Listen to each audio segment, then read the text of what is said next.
Hey guys, this is KilcoK22. I'm gonna apologise to begin this video because I am suffering with hay fever. So if I do snort or sneeze and forget to cut it out, I apologise. On with the video!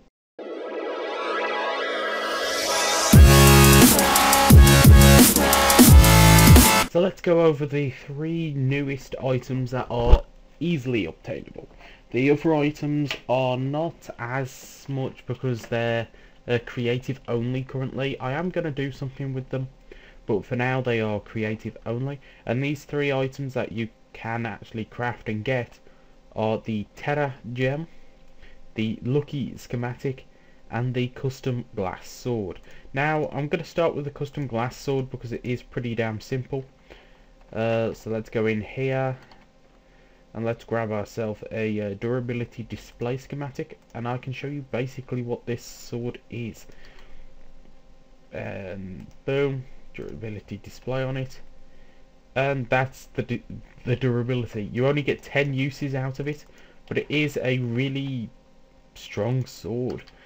The best way to think about it is, what is glass? Glass is ridiculously sharp.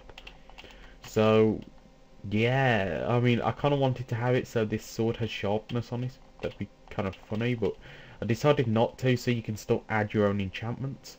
So yeah, it's just a ridiculously powerful sword with that 8 damage, which, to be fair, isn't too amazing. Let me just go and check a normal diamond. A diamond 7, so it is one more than a diamond, but it is ridiculously easy obtainable because, let's face it, I could turn this beach here into 100 plus of these swords.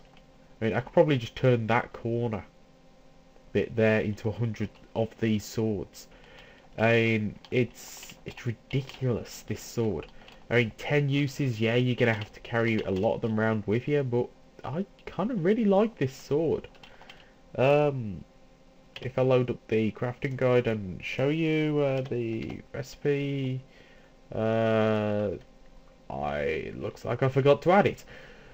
I'll add that in the next update, as the sword itself isn't quite finished, as the blade is going to be kind of half see-through bits. I've got it working on the Forge, sorry, the Flash Builder / Eclipse loaded up version, but it's not working on this. So for now at least, it is a creative only item, but it's not supposed to be. So yeah, yay! I completely failed. Into the lava you go. So the next two items, I know I've added the crafting recipe for this, so I believe it's SC. Yeah, there we go.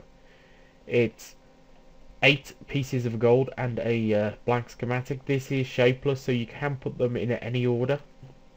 But what you do is you get the Lucky Schematic. I kind of took inspiration from kind of like the Lucky Blocks mod. A lot of people are trying this, and I thought it would be kind of fun. Basically, I was kind of getting bored as well, that anytime you went to a dungeon or anything, all that you could find in the chests were schematics. Different schematics. So what I did is I added this just to fix that problem. So what you need to do is you need to punch a mob with this schematic. Doesn't matter what mob it is, and where the normal schematic would give you a specific one depending on the mob, this does not. So let's punch this pig, and I got the Pac-Man schematic. Now any schematic that used to be only obtainable via dungeons can be obtained by this. You can obtain any of the blade or hilt schematics currently in the mod, and anytime I add a schematic, I am going to add it into this. So yeah, you can get some pretty awesome things just with this. Let me just spawn in a few. You're not actually supposed to be able to stack them in infinites. Wow, that's awesome. It's just TMI. Why are you annoying me? Okay, there we go. As you can see, I'm getting some schematics. And we got the never hilt schematic, the scissor handle schematic, and the lambent light hilt schematic. So we got 2 with effects, and kind of funny that we only got hilts. Let's have a few more goes though. Where's that pig gone? Did I kill the pig? No, I didn't kill the pig. So boom. Okay, that's the madness blade, I believe. Could be chaos. No, I believe chaos is the hilt. That's the fish blade. I love the fish. So not blade, hilt. The fish hilt. The eludicator. That's got a nice effect on it. This is the dark repulsor. Let's go again. The ride booker. Come on. There we go. That's the rogue. Come on. There we go. Killed the pig, and we got, I believe that's the white fang. We got one more attempt. Boom. And that's the rail. Yeah, you can only stack these in one, kind of like the same as the normal schematic. It's just TMI for some reason spawned in a whole bunch. Not complaining, but yeah, that's a way to use your gold to get some interesting schematics. I am going to set it up so you can obtain most of the schematics by punching mobs. But there are going to be some schematics you can only obtain via this. So it's kind of a risk. Do you risk getting one you've already got to get the rarer ones, or what? So I think that's going to be fun, and especially when I add more and more schematics, because there's going to be less and less kind of chance of getting that one that you really want, but there's going to be a whole bunch in there, kind of thing. It's going to be interesting. And the last thing is the Tera Gem, which you get from the Tera Ore. Now, if I just spawn in a custom sword, let's go for an iron one. So let's go for an iron custom sword. There we go. We'll put the Tera Gem on it. Take it out. And what the Tera Gem does is it adds slowness, mining fatigue, but strength onto you. So as you can see, it's this one, isn't it? Slowness 2, mining fatigue 2, strength. But what you get is an ability called Terabyte. Now what Terabyte is if you look at your sword in third person, it's giant. I mean, that's insane. Let's see if Battle Gear will actually work with it. That'd be interesting. Oh, look at that. Look at that. That's awesome. That's awesome. Wrong button. There we go. Yeah. I can swing both of my swords. Yay. So that's pretty much the main bulk of the stuff you can obtain in single player, except from you can't obtain the glass sword, but I kind of failed with that in more than one way. So let's get on to the stuff which is creative only for now. Okay, one quick thing. I have messed around with the creative inventory itself, so all the custom swords are in their own tab, as well as the blocks, ores and everything are now in their own. All the hilts and blades are in individual ones, which is kind of funny because there's exactly the right amount to fill it without allowing you to scroll, which is pretty damn amusing when you look at it. But here are the new schematics. These are the effect on strike schematics, the effect to mobs on strike schematics, and the effect if equipped schematics. Now, I uploaded a video, I don't know if this was weeks ago or days ago now, because it was quite a while ago, wasn't it? So I think it's weeks ago now, where I showed, I think I called it something like custom sword testing. Now that shows you how OP you can make a sword using these schematics. Because the thing is, you're not limited to how many you can put on. So, as you can see here, the effect if equipped schematics, which is this tab, these effects you get if you're, well, if you have the sword equipped. So let's get a, let's go for the custom obsidian sword. We'll put that in the table. Now we right click it with this. We'll take it out. And as you can see, whilst I have this sword equipped now, I have strength 3 because that's what the schematic gave it.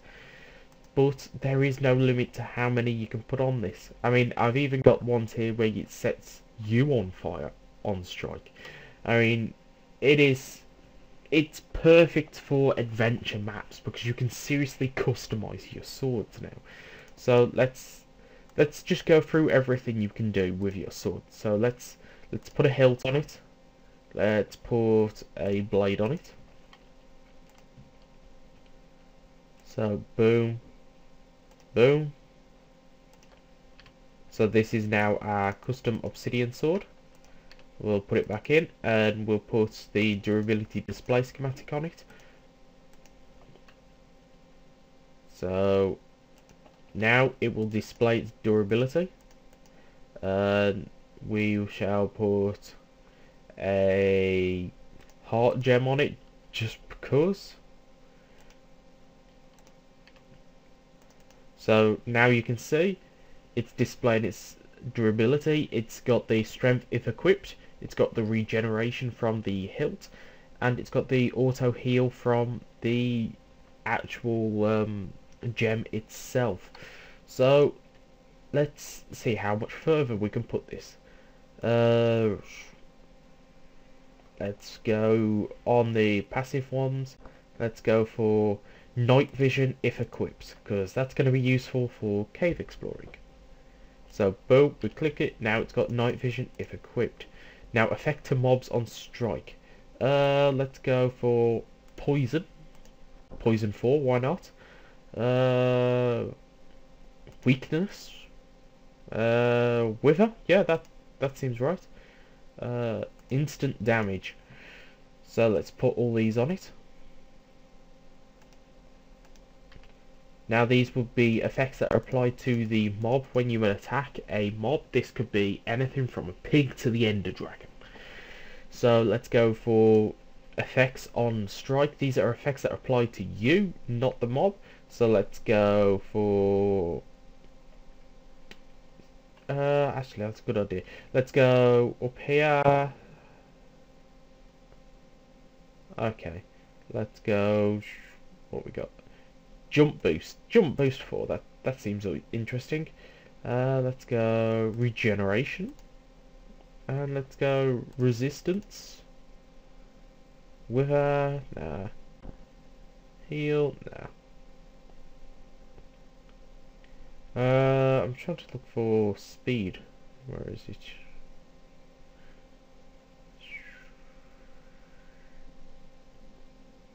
Wait, no.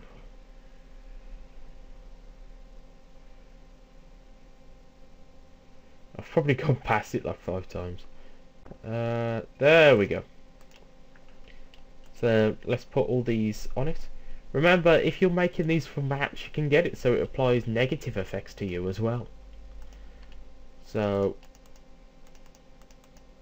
because if you get it so it applies a negative effect, it'd be brilliant if you find it in a chest kind of thing.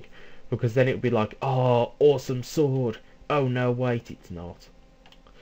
So let's see what this sword now has on it. It has the jump boost on strike, resistance on strike, regeneration and speed on strike, wither, poison, weakness, and instant damage to mobs. And then it still has the regeneration and auto heal from the actual parts of the sword, as well as the durability display. So as you can see, this sword is getting seriously OP. I mean, let's see if I can actually. I'll spawn in a boss from my okay, this is the mob I was testing it on in the video. This is from my Rubycraft mod, and I am in peaceful. So as you can see, he has 200 health. Now because I've applied all these effects onto this sword, he just dies in one shot. And it's just so awesome. You can seriously make some ridiculously OP swords with this. But remember, it is creative only.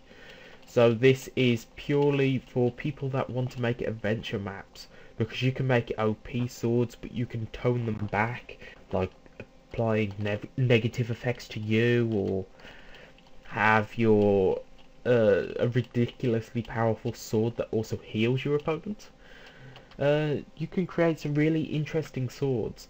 Now, I'm not too sure how I want to integrate this into the actual mod itself, but for now at least, I'm really enjoying just how OP you can make some swords, because you can have some real fun just making some really interesting swords that look interesting and behave absolutely amazingly. So yeah, for now at least that's everything in this update. As I said, there are countless combos. I mean, the total number of swords that you are able to make in this mod now is, I don't even know. I don't know. I did the calculations on a calculator, and the number started with 4, and it's 18 digits long. If you guys know what an 18-digit long number beginning with 4 would be, please feel free to tell me. Because honestly, I kind of lost count at a trillion. I mean, yeah. I mean, a million swords was like, oh, that's awesome. But actually, no, wait, I've added a new gem and I've added the glass sword since then. So yeah, it's more than an 18-digit number, beginning with 4. Boom. But I do think this mod kind of combos perfectly with mods like a custom NPC. And yeah, so I'm going to actually finish this mod very soon. So please feel free to leave me any suggestions in the comment section below. Another thing is the mod is set up perfectly for me actually allowing people to mod plugins for this mod. So yeah, just imagine that, having even more custom sword possibilities out there because somebody's made an add-on mod which is completely compatible with everything this mod offers. So yeah, for now at least, this is KelcoK22 signing out. Goodbye.